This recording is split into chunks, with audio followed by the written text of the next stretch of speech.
Lurik, a scout of the Zinthari, floated in the vastness of space, staring out at the blue and white orb below him. Earth. A planet that had drawn the attention of his people, though for all the wrong reasons. The Zinthari were a race of explorers, conquerors, and intellectuals. They had seen countless worlds, each unique in its own right, but Earth was unlike any other. The scout had been assigned the task of observing humanity, gathering information on this primitive world, and determining whether the humans were a potential ally, a future subject, or a threat that needed to be eliminated. Lurik's ship was, hidden in the orbit of Earth, cloaked and silent while he began his mission. From the cold distance of space, the planet appeared peaceful and blue, its oceans vast and its continents sprawled across the surface like intricate puzzles. The sight was breathtaking, but there was no time for awe. Duty called, and he had his orders. His first descent into Earth's atmosphere was uneventful, the ship making its way down through the clouds with a grace that even he couldn't help but admire. But as he ventured lower, his perspective began to shift. Earth was alive in a way the Zinthari had never quite understood. The cities that spread across the surface were nothing like the smooth, perfect structures of his homeworld. They were chaotic, built upon layers of time, innovation, and trial and error. From his observation point, Lurik saw human streets bustling with motion. People moved with purpose, shouting, laughing, even arguing. It was a cacophony of sounds and colors, unlike the sterile, quiet existence of the Zinthari. He had expected this chaos, but it still unsettled him. These were not the ordered, disciplined societies the Zinthari encountered in other systems. As Lurik continued to observe the world below, his attention turned to the wildlife. Creatures of all shapes and sizes roamed freely, from the tiny insects to the mighty creatures that dominated the land and sea. The diversity was staggering, a delicate balance of ecosystems in constant flux. The Zinthari had long mastered genetic engineering and environmental control. They had shaped their worlds, tamed nature to suit their needs. But Earth seemed different. It wasn't controlled, it wasn't perfect, it was wild. And that was me. What made it so fascinating? It was a planet full of life, with everything interdependent and constantly shifting. But Lurik's mission was not to be captivated by the planet's beauty. He was here to study, to analyze. The humans themselves were perplexing. The scout saw their world through the lens of logic, dissection, and data. Humans were flawed. Their cities were a reflection of this, messy, inefficient, yet full of potential. Lurik couldn't understand how such an imperfect species could survive in a galaxy full of far more advanced civilizations. Their technology was primitive. Their social structures were fragile, often divided, torn apart by conflicts. And yet, they persisted. In the span of mere centuries, they had gone from stone tools to space exploration, from warring tribes to building alliances with one another. It made no sense to him. The Zinthari valued logic above all else. Their perfect societies, their calculated conquests, all seemed light years ahead of these chaotic, unpredictable humans. But as Lurik studied them more, he began to feel an unfamiliar sense of unease. It was subtle, at first, an odd pull in the pit of his stomach. He had seen many species across the galaxy, and none had made him feel this way. There was something about humanity that was different. Though they were disorganized, emotional, and often irrational, they had an uncanny ability to adapt, to survive. And it wasn't just about brute strength or intelligence. It was their spirit, their drive to push forward, to overcome every obstacle. That was something Lurik had never seen before in any other species. It was as if the very essence of humanity thrived on challenges, on defying expectations, on rising despite their flaws. But for now, Lurik remained distant, skeptical of the humans. He had been trained to look at the facts, to see their flaws.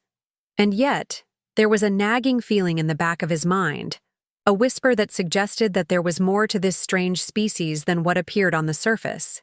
He had been tasked with evaluating their potential for future interactions, but he wasn't sure whether he was looking at them as a scientist or something else entirely.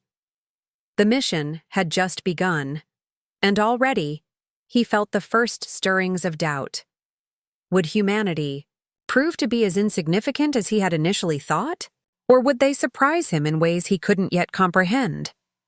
The questions lingered in his mind as he continued his observation, but one thing was certain. Earth would not be an easy world to categorize. Lurik, now on the ground in a small town in North America, felt an odd sensation as he walked through the unfamiliar streets. His alien form, disguised in human clothing, was carefully designed to blend in, but every step he took felt heavy, as though he were walking through an unknown world. The sounds of human life surrounded him, cars honking, people laughing, children playing. It was all so chaotic, yet there was an undeniable sense of purpose to it. Lurik had observed this from above, but being here, among the humans, felt different. He stood at the corner of a quiet street, watching families walk by, their faces filled with expressions Lurik couldn't quite read. Was it joy? Worry? Hope? He wasn't sure. He wasn't supposed to care. But something in him stirred. His first real interaction with humans came unexpectedly. A man, perhaps in his 30s, noticed Lurik standing on the corner looking lost. His clothes were a little too neat, his gaze a little too distant, like someone who didn't quite belong. The man approached him with a friendly smile. "Hey, you all right?" he asked, his voice warm, almost inviting. Lurik hesitated, momentarily thrown off. In the galaxy, most species kept their distance from outsiders. It was a common practice for aliens to be cautious of each other, to distrust the unknown. But this human was different. His smile was genuine, and there was no suspicion in his eyes, only curiosity. Lurik fumbled for words, struggling to find the right response. I'm just lost," he managed to say, his voice a little awkward.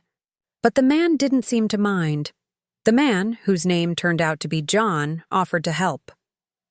He introduced himself and, without a second thought, invited Lurik to come with him to his home, where he could get some food and rest. Lurik, unsure of how to respond, nodded slowly, still processing the unexpected kindness of the stranger. It wasn't long before they reached John's house, a modest, well-kept home surrounded by a small garden. As they entered, Lurik was greeted by a woman, Sarah, and 2 young children. They were warm and welcoming, and there was something about them that baffled Lurik. Humans, it seemed, didn't need much of a reason to be kind to someone in need. As they all sat down to dinner, Lurik couldn't help but notice how easily they interacted with one another. The children laughed, telling stories, while Sarah and John joked with each other, their easy rapport evident. But what struck Lurik most was how they treated him, like an equal, as though he belonged at the table. Despite being a stranger, they didn't seem to care that he was different, or that he appeared out of place. The kindness they offered him was genuine. In his travels across the galaxy, Lurik had never encountered such openness from any species, no matter how advanced or civilized they were. Most beings, he'd learned, kept their distance from outsiders, their kindness reserved only for those they knew, but not these humans. They were selflessly welcoming, as if it was simply part of who they were. The evening wore on. Lurik found himself growing more and more fascinated by the resilience of the family. They talked about their lives, their struggles, their dreams. It became clear that despite their challenges, they faced each day with an optimism and determination that Lurik couldn't quite grasp. They didn't have the advanced technology, or the towering cities of the Zinthari, yet they seemed to thrive on something else, something intangible. Humor, wit, the ability to find joy even in the most difficult moments. It was unlike anything Lurik had ever seen. He was amazed by how, even in the face of hardship, they smiled, they laughed, they carried on.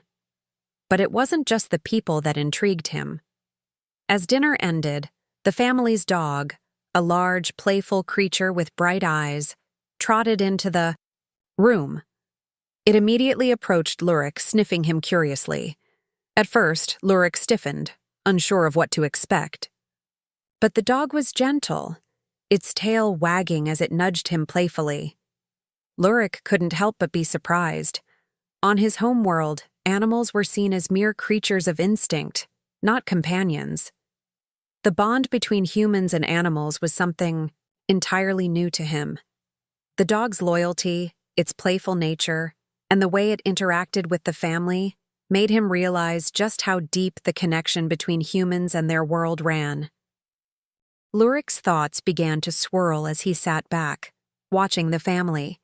He had come to Earth to observe, to analyze, to determine if this world posed a threat to the Zinthari. But the more he watched, the more he began to question what he was truly seeing. These humans, with all their flaws and imperfections, were unlike anything he had ever encountered. They weren't just surviving, they were living. And in their resilience, their kindness, their humor, and their connection to each other, Lurik began to see something far greater than he had expected.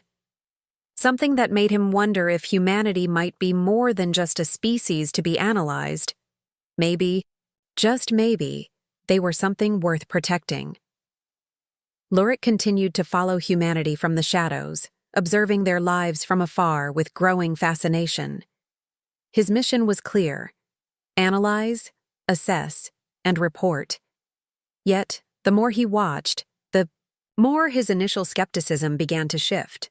He had already seen humans survive in ways that no other species could, but it was their capacity for empathy, something so deeply ingrained in their actions, that truly began to baffle him. It was in the aftermath of a devastating earthquake that Lurik first witnessed this power up close. A medical team, rushing into the rubble, moved with precise coordination and a quiet sense of urgency. They worked tirelessly, pulling survivors from the debris, doing everything they could to save lives.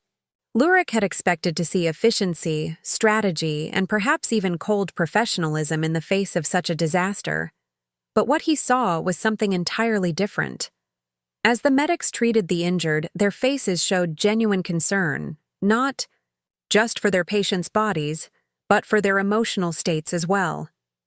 They held their hands, offered comforting words, and reassured them, as if their suffering was as important as their survival. Lurik was left standing on the outskirts, frozen in place, watching how these humans interacted with such deep care and compassion. The cold logic of his own people seemed worlds apart from the warmth he witnessed. It was an unspoken bond, the ability to share someone else's pain as though it were their own, that was so foreign to him. In the Zinthari's pursuit of intellect and control, they had never grasped the need for such empathy. Weeks later, Lurik found himself observing a group of volunteers in the wake of a devastating flood that had swept through a nearby region. The town had been nearly destroyed, homes submerged in water, livelihoods ruined. Yet, amidst the wreckage, there was no sign of despair. Instead, people were helping one another rebuild. Strangers worked side by side, carrying heavy loads, sharing food, and offering shelter to anyone in need. Lurik watched as one elderly woman, who had just lost her home, embraced a young man she had never met before, thanking him for his help in rescuing her family. The man smiled, brushing off her thanks, as though it were nothing. There were no cameras, no rewards, just humans, bound by the simplest but most profound connection: the understanding that their pain could be eased if they worked together. Lurik was stunned. He had seen societies governed by fear, societies that had mastered the art of survival by distance and control. But here, people were giving their time, energy, and emotions to one another without hesitation. This wasn't just survival. It was a shared experience of humanity that Lurik could not quite understand. One day, as he observed a busy city street, his attention was drawn to a scene that sent a chill down his spine. A little girl, no older than 6 or 7, stood on the corner, tears streaming down her face as she clutched a stuffed animal to her chest. She had wandered away from her parents and found herself lost in the middle of a bustling crowd. Lurik saw her fear, her vulnerability, and before he could move closer to ensure she was safe, something remarkable happened. A stranger, a man in his 30s perhaps, approached the girl, kneeling down to her level. He didn't question her, didn't ask her why she was alone. Instead, he gently asked her name and offered his hand. The girl hesitated for a moment, then took it, as though she sensed the kindness in his actions. Without a word, the man led her to a nearby coffee shop where others had gathered, awaiting the arrival of her frantic parents. Lurik watched the entire exchange, his heart heavy with a mixture of awe and confusion. The man had risked his time, his comfort, and even his safety to help a child he didn't know, simply because she needed help. He hadn't asked for anything. In return, he had just given. Lurik realized that empathy was not just an isolated act for humans. It was something that was deeply woven into their very existence. They didn't just offer it to those they loved or knew well. They offered it to strangers, to anyone who needed it. It wasn't a calculated decision. It was just who they were. In the cold, logical world of the Zinthari, such selflessness was a concept that seemed utterly alien. The Zinthari could compute risks, measure rewards, and calculate outcomes with perfect precision, but they lacked the capacity to care for others beyond their own interests. They had never understood why an individual would sacrifice their well-being for another, simply out of compassion. Yet here, on Earth, Lurik saw it in action every day. This new understanding shook him. The more he watched, the more Lurik's respect for humanity grew, despite his mission to view them as a species of lesser value. His original orders had been to assess whether humans were a potential threat, but now he found himself conflicted. How could he classify such a species as a threat when they displayed such extraordinary kindness, even in the darkest of times? Lurik couldn't answer that question. The more he saw, the more he felt that there was something far more important about humanity than he had ever been told. A power not of strength or intellect, but of empathy. And it was this, above all else, that left him wondering if his mission would ever truly be the same. Lurik found himself drawn to an unusual spectacle. One afternoon, a local sports competition taking place in a stadium on the outskirts of the city. The event was simple by the standards of the Zinthari, nothing like the perfectly calculated high-tech games of his homeworld. Yet, there was something about the energy in the air, the tension of the crowd, that intrigued him. He had been observing humanity's various rituals for days, but this one, centered around competition and human endurance, caught his attention in a way he hadn't expected. The focus of the event was an athlete named Jason, a man who, by all accounts, had no business being there. He was tall, but his body lacked the sculpted form of many of the more seasoned athletes in the competition. He wasn't the strongest or the fastest, yet somehow he had managed to reach the final match, against an opponent who seemed like an unstoppable force. Jason's opponent, a man named Cole, was a powerhouse, muscular, experienced, and well-respected in the community. Everyone in the stands had already written off Jason as the underdog, a mere participant in a match he could never win. But Lurik, still cloaked and hidden in the crowd, couldn't help but feel a strange pull as he watched Jason prepare.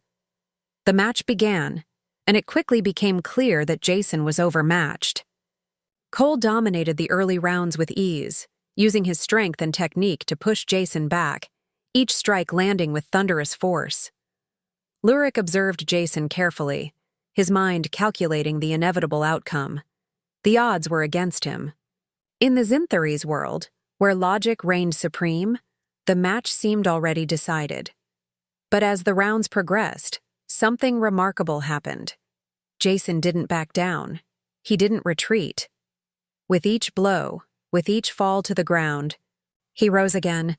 His face was bruised, his body sore, yet his eyes burned with something far stronger than physical pain: determination.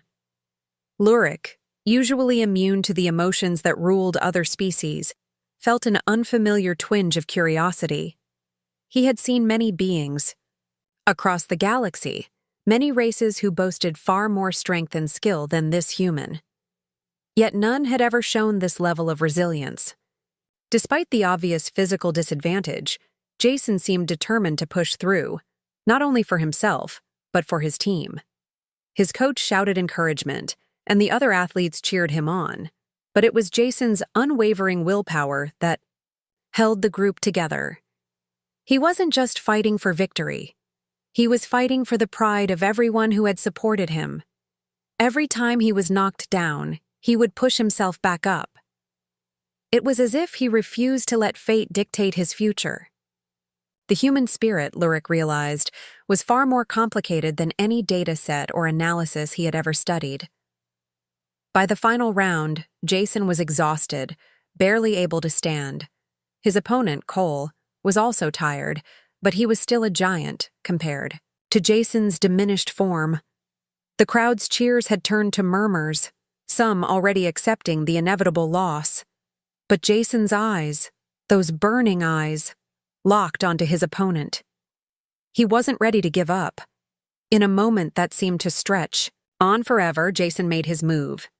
With a surge of energy that defied the limitations of his body, he launched himself at Cole, using a combination of speed and strategy that caught his opponent off guard. In the span of a few seconds, the match turned. Jason's persistence had worn down Cole's defenses. And in a final, powerful move, Jason managed to bring his opponent to the ground, securing a victory that seemed impossible. The crowd erupted in disbelief, but Lurik was silent. He watched Jason, still standing, breathing heavily, sweat and blood dripping down his face. The victory wasn't just a triumph of physical strength. It was the culmination of a will so powerful that it had defied the odds. Jason hadn't won because he was stronger or more skilled. He had won because he refused to accept defeat. Lurik couldn't help but feel a growing sense of admiration for this human. He had come to Earth to assess the potential of this species, to determine if they could be useful or if they posed a threat. But what he had witnessed in the stadium went beyond mere survival. Humans had something that the Zinthari could never understand: an unbreakable resolve, a willpower that allowed them to push through adversity, no matter how insurmountable the odds seemed. This wasn't just physical strength. This was something deeper. Something that made humans dangerous in a way that Lurik had never anticipated. In the cold, calculated world of the Zinthari, there was no place for this kind of stubborn defiance. There was only reason, logic, and the efficiency of survival. And yet, in that moment, Lurik found himself torn. How could a species so simple, so imperfect, show such strength in the face of overwhelming odds? How could they possess a power that seemed to transcend their physical limitations? It was something that Lurik could never have predicted, and it left him with a deep sense of respect for humanity's resilience, a respect that would shape his thoughts in ways he wasn't yet prepared to confront. Lurik stood on the rooftop of a tall building, his eyes scanning the streets below. His mission had started with cold efficiency: observe, assess, and report. Yet, over the past weeks, something inside him had begun to shift.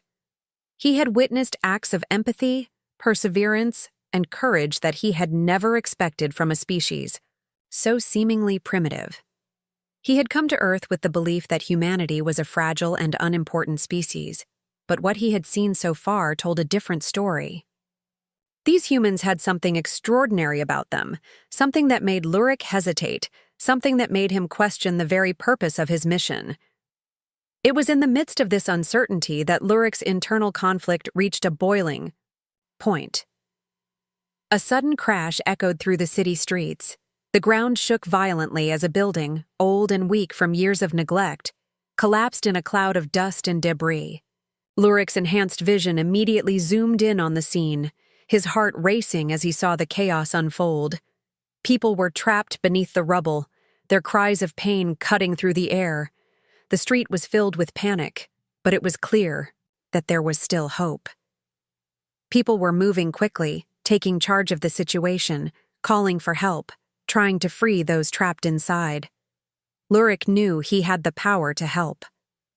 His Zinthari training had prepared him for situations like this. Situations where a quick intervention could save lives.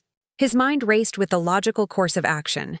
He could jump down, use his advanced technology to lift the debris, and rescue the injured humans before anyone even knew he was there. But as he hovered on the edge of the building, something inside him held him back. He had been trained to remain hidden, to observe, not to interfere. And yet, as he watched the humans below, he found himself torn. His eyes settled on a woman pulling another from the rubble, her arms shaking with exhaustion, her face covered in dirt, yet her determination never wavered. She didn't stop. She didn't give up. She simply kept going, despite the overwhelming odds. Nearby, a man, covered in dust, was coordinating efforts with a calmness that Lurik found both admirable and perplexing. There was no panic in their movements, no hesitation in their actions. The humans were working together with an efficiency that was almost surgical, despite the chaos of the scene. The emotional weight of the moment hit Lurik with full force.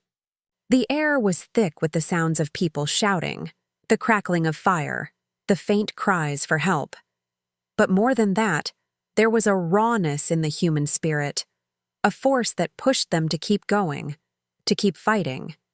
It wasn't just the physical strength they displayed, it was their emotional resilience, their capacity to rise above fear and panic that struck him. He could see it in their eyes as they worked together, the willingness to risk everything for one another. No one was waiting for someone else to act. No one was afraid to do what had to be done. As Lurik stood there, hidden in the shadows, he couldn't shake the feeling that he was witnessing something far more profound than he had ever anticipated. These humans, with all their flaws and imperfections, were showing a strength he had not expected. They were not simply surviving. They were living in a way that made Lurik question everything he had believed about their potential. Could a species this capable really be a threat? Could a species that showed such compassion, such an unyielding will to help each other, be seen as a race to control or eliminate? His mind swirled with confusion as he grappled with these questions. And then, in a single moment, he realized the truth. It wasn't just the humans' physical strength or their technical advancements that made them formidable. It was their ability to care for one another, their capacity to overcome even the greatest of odds by working together, by refusing to give up.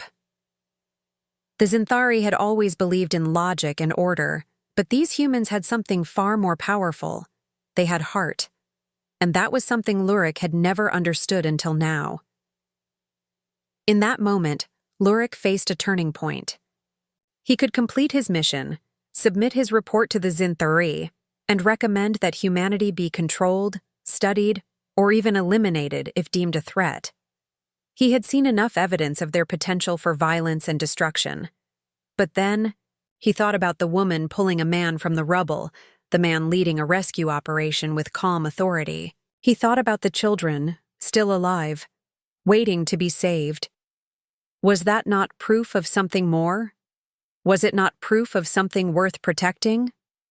Lurik took a deep breath, feeling the weight of his decision pressing on him. His mission was clear, but his heart was torn. What if the humans weren't a species to conquer or control? What if they were a species to protect? He had come to Earth to analyze and judge, but now he found himself questioning everything he had been taught. Could he really walk away from this world, from these people, after seeing the strength and empathy they held? Could he really report back to his superiors and call for their destruction? The answer was unclear, and for the first time since he had arrived, Lurik found himself unsure of what the right choice was. The lines between duty and compassion had blurred, and he was left standing at the crossroads, wondering if he was ready to make the ultimate decision. Lurik had spent weeks quietly torn between his mission and the growing bond he felt toward humanity. His original orders had been clear: observe, report, and assess whether humanity posed a potential threat to the Zinthari. But as he continued to watch and learn from the humans, something inside him had shifted. He had witnessed their compassion, their perseverance, and their incredible ability to unite in the face of adversity. He no longer saw them as a primitive race to be controlled or eliminated. He saw them as something greater. Yet the Zinthari had not been blind to Lurik's change in behavior. Their advanced monitoring systems had detected the subtle inconsistencies in his reports, minor alterations that reflected his growing hesitation about the mission. At first, they had assumed it was nothing more than a misstep, but as the days passed, the anomalies became more frequent. Lurik was no longer transmitting complete reports, and the Zinthari grew suspicious. They knew something was wrong. The council began to watch him closely, tracking every movement, every communication, every decision he made. It didn't take long for them to connect the dots. Lurik had become influenced by the humans. The message came in one cold, unyielding transmission. The council had spoken. There was no room for compromise. Lurik's mission had failed. He was to return to the mothership immediately and complete his report, as the Zinthari had originally instructed. If he refused, there would be consequences, severe consequences. The message ended with a simple ultimatum: return to the mothership, or face termination. Lurik stood alone in the darkened room, the weight of the decision pressing down on him. He could feel the presence of the Zinthari, even through the distance of space, like a shadow looming over him. The cold logic of his kind was clear. Humanity was unpredictable, and their unity could pose a threat to the Zinthari's control over the galaxy. The council had already decided. They would not allow such a volatile species to exist unchecked. But Lurik had seen something in the humans that his people had missed. He had witnessed their strength, their resilience, their ability to come together in times of need. Could he really turn his back on them now? His mind raced, torn between duty and compassion. The council's threat echoed in his mind, but it wasn't just fear that held him back. It was something deeper, something that made him hesitate. If the Zinthari moved forward with their plans, humanity would be in grave danger. Lurik knew that his people would not hesitate to destroy the very thing he had come to admire. He couldn't let that happen. In a moment of desperation, Lurik made a decision. He would not follow the cold logic of his kind. He would warn humanity. There was no other choice.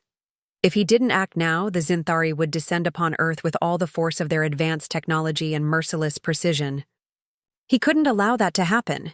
He had seen the way humans fought for each other, the way they refused to give up in the face of overwhelming odds. They were not the enemy. They were the hope. With a deep breath, Lurik began to form a plan. He had access to the human communications network, but he knew he couldn't simply transmit a message to any human leader. It had to be someone he could trust, someone who would understand the gravity of the situation. He spent hours combing through his data, searching for the right people. Finally, he found a group of human leaders who had already been working behind the scenes to promote peace and cooperation on a global scale. They were the ones who could rally the world, who could take action before it was too late. He sent them a secret message, detailing the Zinthari's plans and urging them to prepare for what was coming. It was a risky move. If the wrong person intercepted the message, everything would be lost. But Lurik had no other option. He had made his choice. The response came quickly, and it was everything he had hoped for. The leaders were shocked, but they understood the importance of his warning. They immediately began organizing a global response, reaching out to military leaders, scientists, and other world leaders to prepare for the Zinthari's arrival. But even as they made their plans, Lurik knew that time was running out. The Zinthari would not wait long to act, and then the confrontation came. The Zinthari contacted him directly, their cold, emotionless voices cutting through the transmission. They knew what he had done. They knew he had betrayed them. The council was enraged, but Lurik stood firm. He would not back down. He had made his decision, and he would stand by it, no matter the consequences. The council's threat of termination was real, but Lurik felt something stir within him, a protective instinct for the humans he had come to care for. The Zinthari demanded that he return immediately or face the consequences. But Lurik had already made up his mind. He would not go back. He would not abandon humanity, not when they needed him the most. The cold logic of his species was no longer enough to outweigh the humanity he had come to admire. The choice was clear, and now Lurik had to face the consequences of his betrayal. Would he be able to protect humanity from the Zinthari's wrath, or would his own species turn against him? The tension in the air was palpable as humanity, now fully aware of the alien threat, began to rally together. Lurik stood at the edge of a war he had never imagined would happen, but there was no turning back now. His decision to warn the humans had set off a chain of events that led them to a single, undeniable truth. They would not bow down to the Zinthari. They had seen their potential, their strength, and their unity, and now it was time for them to show the galaxy what they were, truly capable of. Lurik had become an invaluable ally to the humans, using his deep knowledge of Zinthari technology to assist in their defense. While the Zinthari's advanced weaponry had once seemed like an insurmountable force, Lurik knew their weaknesses. He shared critical insights into their systems, how to disrupt their communications, and how to counter their superior firepower. Together, humans and Lurik worked tirelessly to level the playing field.